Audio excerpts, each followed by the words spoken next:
All right, I am here at TerrifiCon with legendary comic book writer Jason Aaron. How's it going? It's going great. So, you've done tons of amazing comics over the years, but going all the way back, what was it that got you into comics in the first place? I mean, it was a lot of DC books when I was a kid, like, plucked off the spinner rack at the drugstore. So, like, New Teen Titans was a huge book for me. Jose Luis Garcia Lopez on Atari Force, Blue Devil, like a lot of obscure DC stuff. Yeah, it was my first jam. Fantastic. And, about like coming up on 10 years ago now, you did like a run on Star Wars, which was in between episodes 4 and 5. So what was it like getting to tell stories in that classic universe? Love those original films. Like, I love the idea of doing a book that felt like it took place right after that first film ended. There was important parts of the story between those original two movies.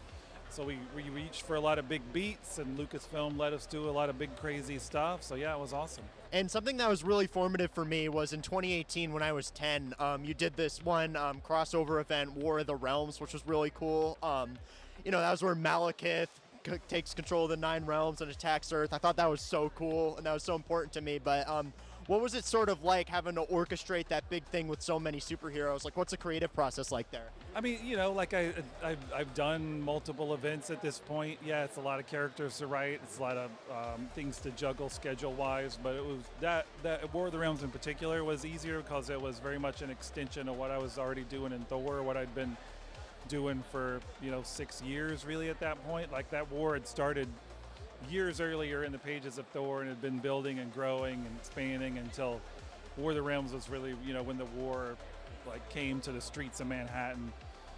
So it's still to take that from just a Thor story to make it a big Marvel Universe story, you had to figure out like, well, what is Spider-Man doing, what's Daredevil doing? So figuring out some of those beats were the only challenge, but like the Daredevil stuff was really fun, giving Daredevil the powers of Heimdall and having him be the guy kind of expanding his senses to like a cosmic godlike level. Like, that was really cool.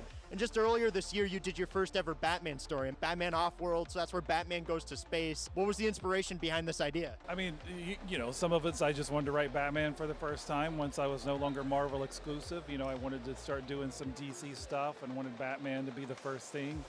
I wanted to do a different kind of Batman story. I didn't want to do just kind of what people would expect, and it's just sort of street level, Batman fighting in the alleyways. I wanted to do a story that took him into space for the first time, gave him a different kind of challenge. It's still a young, like, sort of year 1, year 2 Batman who's going into outer space for the very first time. So I like that idea. Then also I like the idea of doing a book that would kind of pay homage to some of those comics off the spinner rack that first made me a DC fan back in the day, like Atari Force and New Teen Titans and Omega Men. So the Batman Offworld is very much my love letter to those books.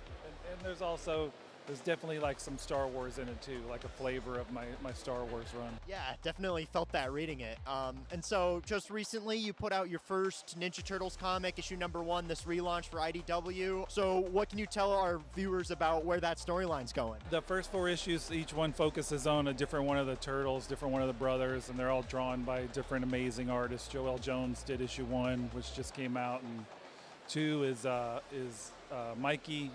It's drawn by Raphael Albuquerque. Then 3 is Leo, drawn by Cliff Chang, and 4 is Donnie, drawn by Chris Burnham. And those stories like focus on like where the brothers went after they kind of split apart and went their separate ways, and then they also build on each other as we start to bring them back together and send them back to New York. And it's kind of a return to their roots, return to the sort of feel and tone of the original Mirage Studios book from back in the day, while also presenting the Turtles with a new sort of challenge. So it's still Turtles fighting ninjas, but there's a different villain at the heart of it. And when they come back to the city, they see the city's changed and their relationship with it's changed, and the challenge they face is something they've kind of never fought before. Fantastic. And real quick before we wrap up, if there's any advice that you'd like to give to anyone hoping to break into the comic books industry, what would you say? I mean, I always tell people just to do the stories that you want to read, do the stories that you feel like you're the only person alive who can tell that story, and just find a way to tell it, like however that is. If you're drawing it yourself, you're hiring somebody to draw it, publishing it yourself, whatever you can do to to bring a project to fruition, that helps set you apart from the people who don't do that, right? Anybody can walk around and say, I have all these ideas, but if you show you're someone who can actually take that and bring it to life, that helps set you apart, makes you stand apart. And the more that you do, it's just going to make the next thing better, right? It's like a muscle. So the more you exercise and work it out, the stronger it gets. Yeah, that's great. So thank you so much for coming on the show. Have a great rest of your day. Thanks, man.